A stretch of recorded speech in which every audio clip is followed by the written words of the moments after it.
नमस्कार साथियों, स्वागत है आपका हमारे YouTube channel focus IAS PCS पर। साथियों, हमारा आधार सीरीज का जो डे 22 है उसका ये क्वेश्चन है, पढ़ के सुना देते हैं। औद्योगिक क्रांति ब्रिटेन में ही क्यों शुरू हुई थी? तो ये उसका एक क्वेश्चन था, लेकिन यही सेम क्वेश्चन हमने थोड़ा सा चेंज करते हुए अपने जो विशेष बैच है उसमें भी दिया है। तो उसका ही मॉडल उत्तर मैं आपको डिस्कस कर देता हूँ, क्योंकि दोनों का उत्तर सेम ही है और इसमें थोड़ा एक्स्ट्रा है, तो वो भी आप देख लीजिएगा। तो क्योंकि डे 22 का एक क्वेश्चन है, आप देख लीजिए। हमारे टेलीग्राम ग्रुप के ऊपर ये पोस्ट किया हुआ है और फिर आपका इसको पीडीएफ जो है डिस्कशन के बाद भी दे दिया जाएगा। देखिए क्वेश्चन देखते हैं, ये थोड़ा बदला हुआ क्वेश्चन है। यहाँ पर क्या है, औद्योगिक क्रांति ब्रिटेन में क्यों हुई? इस क्रांति ने भारत जैसे उपनिवेश पर क्या प्रभाव डाला या कैसे प्रभावित किया? तो औद्योगिक क्रांति आपको पता है कि 18वीं शताब्दी के उत्तरार्ध में हुई थी, अर्थात सेकंड हाफ में। ये बड़ा ही इंपॉर्टेंट क्वेश्चन है, क्योंकि औद्योगिक क्रांति के ऊपर ना काफी क्वेश्चन बनते हैं कि इसका विश्व के ऊपर क्या प्रभाव पड़ा, इसका ब्रिटेन के ऊपर क्या प्रभाव पड़ा। पिछला क्वेश्चन हमने डिस्कस किया था कि इसने किस प्रकार से ब्रिटेन की आर्थिक और सामाजिक स्थितियों को ही बदल डाला, क्योंकि ये अपने आप में एक इतनी बड़ी रिवॉल्यूशन थी, इंडस्ट्रियल रिवॉल्यूशन, कि इसके बाद से जो है ना पूरी दुनिया में जो है समीकरण ही चेंज हो गए। कैसे इकोनॉमी बढ़ी, प्रोडक्शन बढ़ा, इसके साथ साथ क्या हुआ, इन्वायरमेंटल इशू आए। जैसे अभी आज जो सतत विकास की बात करते हैं ये बड़े बड़े देश, ये सब इन्हीं की तो देन है। ये इतने इतने जोरों शोरों से जो इन्होंने इंडस्ट्रियल रिवॉल्यूशन शुरू किया था, संसाधनों का दोहन किया, कार्बन उत्सर्जन किया, ये सब इनका इनका प्रभाव अभी तक क्या है, पूरी दुनिया झेल रही है। अभी क्या हो रहा है, अभी हमको क्या करना पड़ रहा है कि पर्यावरण संरक्षण कैसे किया जाए, अर्थात सस्टेनेबल डेवलपमेंट के साथ कैसे आगे बढ़ा जाए। तो ये औद्योगिक क्रांति देख लेते हैं पहले, वो बाद की बातें जो है इन्वायरमेंट की, उसके बाद उसके ऊपर जीएस थर्ड में क्वेश्चन बनेगा तो वो भी डिस्कस करेंगे। तो इस प्रकार से अपना इंटरलिंकेज करना चाहिए। देखिए जीएस 1 का ये क्वेश्चन है वर्ल्ड हिस्ट्री का, लेकिन इसको जीएस 3 से भी लिंक कर सकते हैं। देखते हैं इस क्वेश्चन का उत्तर। देखिए सबसे पहले मैं बता देता हूँ आपको कि इस प्रकार से आपको उत्तर लिखना है। वहाँ हाशिया खींचा होगा तो आपको हाशिया खींच लेना है, छोटा सा इंट्रो लिखना है, फिर मेन बॉडी है यहाँ से शुरू हो रखी है इसकी और यहाँ तक, क्योंकि इसमें दो पार्ट है। ये पहला सब हेडिंग, फिर दूसरा सब हेडिंग, दूसरा हेडिंग दूसरा क्वेश्चन का, और ये सब हेडिंग डालते हुए छोटा छोटा सा एक्सप्लेनेशन इनका दिया हुआ है। और ये आपको एक मैप बना दिया है। देखिए मैंने अपने विशेष बैच में बताया था कि इस प्रकार के क्वेश्चन में ना मैं बच्चे इग्नोर कर देते हैं, लेकिन आप लोगों को बनाना है ये मैप। जो हमारे विशेष बैच से जुड़े हैं या आधार सीरीज से जो छात्र जुड़े हैं, उनको थोड़ा स्पेशलाइजेशन जो है करना चाहिए कॉपी में, तभी इस सीरीज का आपको फायदा मिलेगा। नहीं तो सिंपल आंसर तो आप कहीं से भी उठाएंगे मॉडल उत्तर और कहीं से भी लिख देंगे। क्या करना है इस क्वेश्चन में, ये मैप बना देना है सिंपल था ब्रिटेन का।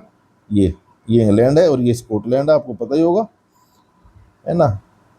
ये ऐसे छोटा सा मैप बना देना और उसमें क्या करना है कि ज़्यादा नहीं दिखाना, ये इस प्रकार से इन्फोग्राफिक्स आपको नहीं बनानी है।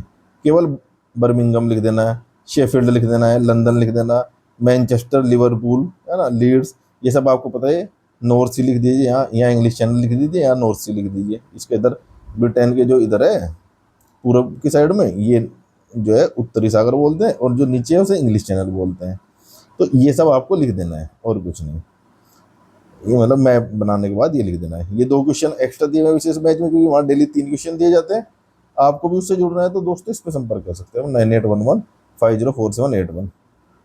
और ये हमारा टेलीग्राम चैनल है, इसको ज्वाइन कर लीजिए। देखिए प्रॉपर आपको मॉडल आंसर दिए जा रहे हैं जितनी जरूरत है। देखिए 125 शब्दों का है, तो इसमें टू द पॉइंट इतने ही 4 पॉइंट लिखे, विश्लेषण किया और निष्कर्ष खत्म। देखिए निष्कर्ष छोटा सा है लेकिन प्रभावी है, पढ़ लीजिए आप। नाजीवाद का उदय आर्थिक बदलाव और चरम राष्ट्रवाद का घातक मिलन था। इस प्रकार के कीवर्ड का प्रयोग करते हुए हमने जो है निष्कर्ष दिया हुआ है। ये क्वेश्चन तो चलो बाद में डिस्कस करेंगे, पहले अपना मेन क्वेश्चन कर लेते हैं आधार सीरीज का। ब्रिटेन में क्यों हुई थी आखिर इंडस्ट्रियल रिवॉल्यूशन, बताइए। कोई क्रांति जब कहीं होती है तो उसके पीछे कई कारण होते हैं, जैसे भौगोलिक, आर्थिक, दार्शनिक कारण होते हैं। कई बार से जैसे होता है ना भाई, हमारे यहाँ क्या हुआ, गांधी जी आए तो उन्होंने आंदोलन शुरू किए, जो मतलब एक किस्म से बौद्धिक रिवॉल्यूशन भी होती है। तो ये सब फैक्टर होते हैं, तभी कोई भी क्रांति होती है शुरू होती है। अब औद्योगिक क्रांति के लिए क्या होगा भाई, कच्चा माल होना चाहिए तभी उद्योग बढ़े, नई नई इन्वेंशन होना चाहिए मशीनों की, क्योंकि जो पहले से नॉर्मल प्रोडक्शन चला आ रहा है तो उसे तो क्रांति कहेंगे नहीं। अगर पहले भी लोग हाथ से काम कर रहे थे और अभी भी हाथ से ही काम कर रहे हैं तो वो क्रांति क्या हुई? क्रांति तो का मतलब तो ये है ना, एकदम से ड्रेस्टिक चेंज हो जाए, काफ़ी बड़ा चेंज हो जाए और प्रोडक्शन जो है कई गुना बढ़ जाए।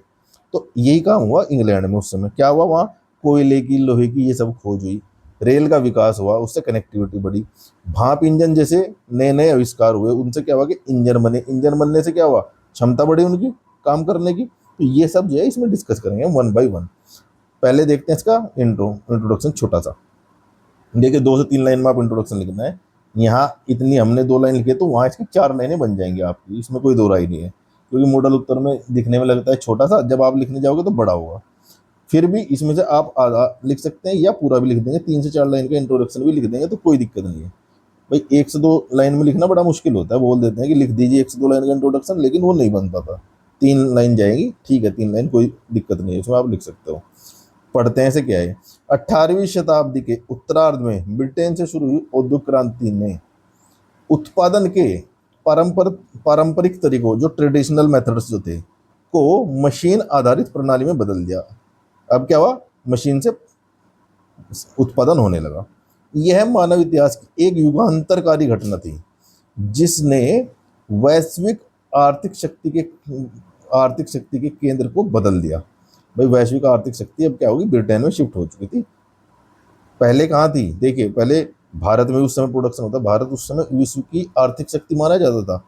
आप लोगों को शायद पता नहीं होगा, जब वर्ल्ड हिस्ट्री पढ़ोगे तो समझ में आ जाएगा। अंग्रेजों के आने से पहले यहाँ क्या है कि हमारा जो कल वाले क्वेश्चन में मैंने डिस्कस किया था, पिछले क्वेश्चन में, कि यहाँ विश्व की जीडीपी में हमारा योगदान था कितना, 22%। देखिए मतलब अगर 25 मान ले इसको, तो 1/4 जो है प्रोडक्शन भारत से था। क्योंकि यहाँ से जूट जाते थे, कपास जाते थे, है ना, ये खाद्य सामग्री जाती थी, दुनिया भर की चीज़ें यहाँ से जाती थी। तो वर्ल्ड इकोनॉमी में इतना बड़ा साधन था, ये था। अब इन्होंने क्या किया, जब ये घटनाएं हुई, औद्योगिक क्रांति हुई, तो ये केंद्र बदल चुके। अब भारत जो है ना कमजोर होता चला गया और इंग्लैंड मजबूत होता चला गया। अर्थात विश्व की आर्थिक शक्ति कौन बनता चला गया उसके बाद, इंग्लैंड ही बना, भारत तो डाउन ही हुआ तब से। क्योंकि जब तक आज़ादी मिली हमने 1947 तक आते आते ये 3% के लगभग योगदान रह चुका था भारत का मात्र विश्व के व्यापार में, जो कि अंग्रेजों के आने के समय 22% था। तो कितना बड़ा बदलाव हुआ है देखिए। अब इसके चलो कारण देखते हैं, ब्रिटेन में ही क्यों ही उद्योग क्रांति, इसके कुछ कारण बताएंगे। क्या होगा, पहला भौगोलिक कारक, दूसरा पूंजी का संचय, भाई पूंजी होगी तभी हैवी इंडस्ट्री लगेगी। तीसरा क्या होगा, नवाचार, वही जो इनोवेशन थी, वैज्ञानिक और तकनीकी नवाचार। उसके बाद क्या हुआ, कहीं भी जब कोई इंडस्ट्री होती है, आर्थिक ग्रोथ होती है, वहाँ एक स्थिर सरकार होनी चाहिए, वातावरण अच्छा होना चाहिए। मतलब भाई इंडस्ट्री तभी लगी ना जब वहाँ सेफ इन्वायरमेंट होगा, पॉलिटिकल स्टेबिलिटी होगी। तो वहाँ तो क्या था, वहाँ तो राजा की सरकार थी, तो पॉलिटिकल स्टेबिलिटी थी ही, वहाँ कोई चुनाव तो कराने थे उनको। तो स्थिर राजनीतिक वातावरण था वहाँ। श्रमिकों की उपलब्धता, भाई श्रमिक जरूर चाहिए वहाँ। श्रमिक एक ये एनक्लोजर मूवमेंट आया था, इसके कारण क्या हुआ था कि वहाँ के जो किसान है ना, उनकी जमीनें चली गई थी, तो फिर वो श्रमिक बने बेचारे, उनको मजबूरी में काम करना पड़ेगा। तो ये 4-5 पॉइंट डिस्कस करेंगे इस क्वेश्चन में। हम देखते हैं क्या है भौगोलिक कारक। भौगोलिक में क्या होगा, खनिज होना चाहिए, जैसे कि ब्रिटेन में लोहे और कोयले के विशाल भंडार उपलब्ध हैं, जो भाप के इंजन और मशीन निर्माण के लिए अनिवार्य थे। देखिए कोई भी इंडस्ट्री होगी उसका बेस होता है स्टील, आपको पता होगा। हमारे जो कोर इंडस्ट्रीज हैं 8, उनमें एक स्टील इंडस्ट्रीज भी है, क्योंकि बिना लोहे के कोई भी इंडस्ट्री सफल नहीं हो सकती। आप किसी भी फैक्ट्री के अंदर जाओगे, आपको गेट से लगाकर मैन्युफैक्चरिंग की मशीन तक लोहा ही लोहा, अर्थात आयरन ही आयरन दिखने को मिलेगा। प्लास्टिक की मशीन तो होती नहीं, ना लकड़ी की मशीन होती। मशीन बनती है किसकी, स्टील की, इस्पात की। तो स्टील इस्पात जरूरी है। ये जहाँ लोहा है वहाँ अपने आप ही इंडस्ट्री आ जाएगी। तो कोयला प्लस लोहा, कोयला एनर्जी के लिए, क्योंकि उस समय कोयले की एनर्जी बनती थी। अभी तो पेट्रोलियम आ गया और अन्य बहुत सारी चीज़ें आ गई, सोलर आ गई, इलेक्ट्रिसिटी आ गई। तब कोयला डायरेक्ट जो है एनर्जी का सोर्स होता था। लोहा और कोयला ब्रिटेन में भंडार थे, इनका वहाँ पता चला और इन्होंने उसका दोहन शुरू किया। पहला तो लिखेंगे भौगोलिक कारक, दूसरा क्या लिखेंगे, पूंजी का संचय। भाई इनके पास पैसे कहाँ से आए, अब ये भारत से धन लूट रहे थे, कितने उपनिवेश इन्होंने बनाए थे दुनिया भर में। तो सबसे जो क्या है, ये धन लूट लूट कर इन्होंने इतना धन इकट्ठा किया था कि इनके पास एक्स्ट्रा पैसा था खर्च करने के लिए। तो इंडस्ट्री के लिए आपको पता है कोई भी बिजनेस शुरू करना है तो उसके लिए पैसा चाहिए, तो पैसा अंग्रेजों के पास था, ब्रिटेन के पास पैसा था, तो वही पूंजी का संचय। इन्होंने देखो ये लिखा, हम ऐसी एक व्याख्या एक लाइन में लिख देंगे, ब्रिटेन ने अपने उपनिवेशों से प्राप्त धन विशेषकर भारत से का उपयोग औद्योगिकरण के वित्त पोषण के लिए किया। दैट्स इट, इतना खत्म कर दिए, हो जाएगा काम। और ये पॉइंट एग्रीकल्चर क्रांति अलग से भी लिख सकते हैं आप। एग्रीकल्चर रिवोल्यूशन के कारण जो धन का अधिशेष हुआ, उसका भी एज ए पूंजी इन्होंने यूज किया। फिर इनोवेशन, क्या इनोवेशन हुआ? इस ये देखिए ना, इनोवेशन मैंने ना अपने शॉर्ट नोट में दो चीज़ें लिख रखी हैं। जेम्स वाट का तो ये भाप का इंजन तो याद ही रहता है, स्पिनिंग जेनी ये भी याद रखो आप, है ना, वाटर फ्रेम जैसी तकनीकों का जन्म हुआ। तो ये दो तीन कीवर्ड याद रखो। स्पिनिंग जेनी क्या होता है? जब ये धागा हमारे वो बुनकर नहीं बुनते, ऐसे हाथ से फेंकते हैं, तो इनकी एक जेनी थी, इससे ना फटाफट धागा बुनता था ऐसे, ये इस प्रकार की कोई थी चीज़। तो और भाप का इंजन, उससे मशीनरी लगी। तो ये सब देखिए। स्थिर वातावरण क्या था भाई? 1688 की गौरवपूर्ण क्रांति के बाद ब्रिटेन में राजनीति की स्थिरता थी, निजी संपत्ति की सुरक्षा के लिए कानून बने थे। तो इतने सारे वहाँ फैक्टर थे जिससे कि इंडस्ट्रियल रिवोल्यूशन होना जरूरी था। अब क्या हुआ? श्रमिकों की उपलब्धता, भाई श्रमिक चाहिए, कोई भी इंडस्ट्री लगी जब।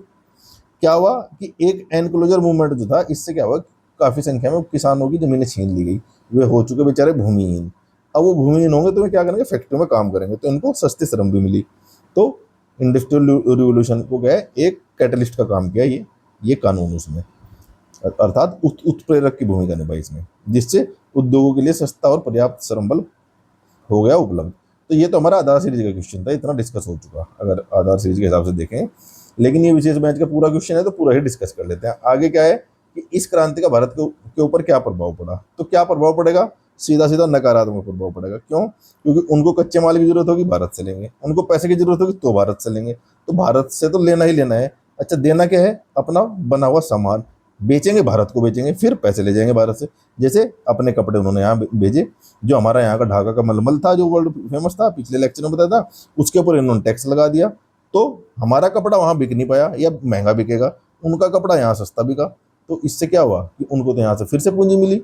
कच्चा माल कैसे मिला? यहाँ उन्होंने नील की खेती करा दी। भाई उनको रंग चाहिए था, तो नील की खेती यहाँ जबरदस्ती कराई हम लोगों से। तो ये सब जो है डिस्कस करेंगे। अब देखते हैं भारत के उपनिवेशों पर क्या प्रभाव पड़ा। औद्योगिकरण हुआ। विद्युतीकरण अर्थात डी इंडस्ट्रियलाइजेशन। भारत में क्या हुआ कि जो हमारी इंडस्ट्री थी उनका पतन हो चुका हुआ। कैसे हुआ? वही ब्रिटेन की मशीनों से बने सस्ते कपड़ों ने भारतीय हस्तशिल्प और बुनकर उद्योग को बर्बाद कर दिया।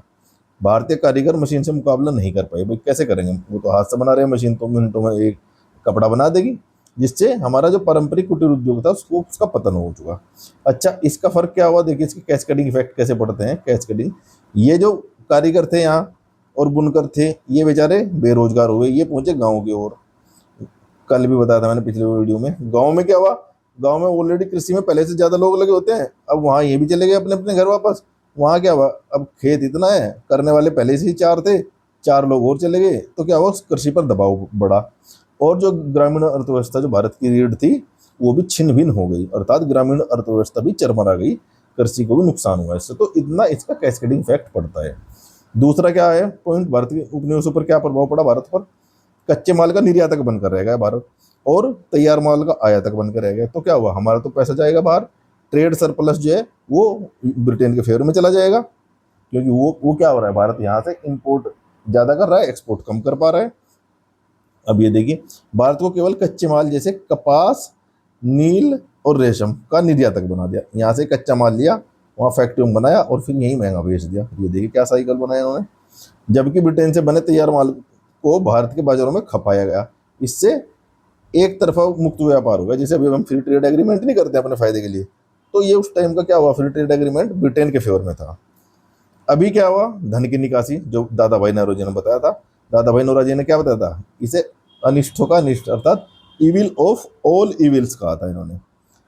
इन्होंने क्या कहा था कि जो प्रशासनिक खर्चे हो रहे हैं वो भी हमसे ले रहे हो आप, जो सैनिक हमारे ही लोगों को मार रहे हैं, हम पे ही गोली चला रहे हैं, उस गोली का खर्चा भी और सैनिक की तनख्वाह भी हमसे ही ले रहे हैं, भारत से ले रहे हैं, और व्यापारिक लाभ के नाम पर भारत का धन ब्रिटेन को भेज देना।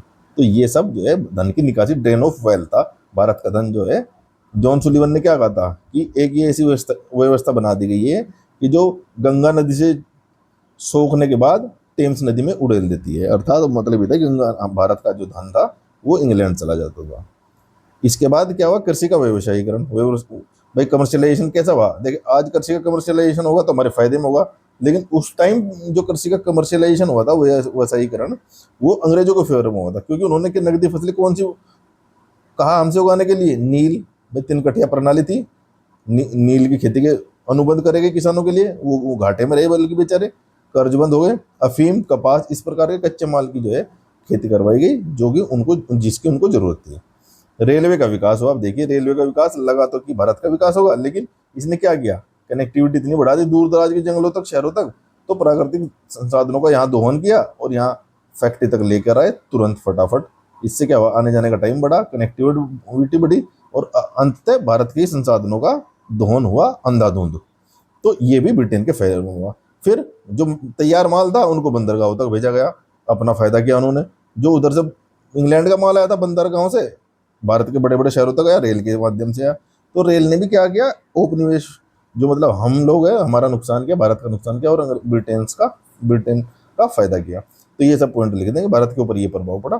निष्कर्षतः ब्रिटेन में औद्योगिक क्रांति जहां एक आर्थिक वरदान सिद्ध हुई, वहीं भारत के लिए यह एक आर्थिक अभिशाप सिद्ध हुई। बस इतना लिख देंगे आप, छुट्टी। इससे आगे लिखना है, जगह बची है तो लिख दीजिए। भारत की आत्मनिर्भरता ग्राम अर्थव्यवस्था को नष्ट कर दिया, आत्मनिर्भर ग्राम अर्थव्यवस्था को भी नष्ट कर दिया। उन्होंने जैसे बताया ऊपर, कर ब्रिटिश साम्राज्यवाद का के अधीनस्थ एक बाजार बना देगा भारत को। दैट्स इट, इतना लिख देंगे आप। और ये मैप जो मैंने बताया था कि ये ऊपर बनाएंगे आप, ये कहाँ बनाएंगे, मेन बॉडी के ठीक नीचे। जैसे ब्रिटेन की औद्योगिक क्रांति को हुई, भारत उपनिवेश पर प्रभाव यहाँ बना देंगे इसको ना, यहाँ कहीं कोने में बना देंगे, या इसके बाद कहीं कोने में बना देंगे, साइड में ऐसे छोटा मैप बनाएंगे, है ना। इतना सा तो है ही ब्रिटेन, ऐसे करके दिखा दो, 4-5 सिटी दिखा दो बस। और क्या, इंग्लिश चैनल लिख दो, उत्तरी सागर लिख दो, तो ये सब हो जाएगा एक आपका बेहतरीन उत्तर। ये विशेष बैच के में 3 क्वेश्चन दिए जा रहे हैं, इनको आप देखना है तो देख लीजिएगा। पीडीएफ शेयर कर दूंगा मैं, ये पूरा का पूरा पीडीएफ मिल जाएगा आपको। 2 क्वेश्चन एक्स्ट्रा मिल जाएंगे टेलीग्राम ग्रुप चैनल पर, तो टेलीग्राम चैनल हमारा ज्वाइन कर लीजिए। और टेस्ट सीरीज वगैरह से किसी को जुड़ना है, अभी चल रही है GS1 की बेहतरीन टेस्ट सीरीज चल रही है विशेष बैच की, जुड़ जाइए आप इस नंबर पर संपर्क करके 9811504781। तो कैसी लगी वीडियो दोस्तों, लाइक जरूर कीजिए, आप लोग लाइक नहीं कर रहे हैं, उससे हमें मोटिवेशन मिलता है बनाने के लिए नए नए वीडियो। और इसी प्रकार से आपको अच्छे से मेंस की तैयारी करा दी जाएगी। GS1 जैसे कि बताया था आपको 1 या 2 वीक में खत्म हो जाएगा, उसके बाद GS2 चलाएंगे। तो मिलते हैं अगली वीडियो में, तब तक के लिए पढ़ते रहिए, लिखते रहिए और सिलेक्शन लेकर रहिए। जय हिंद।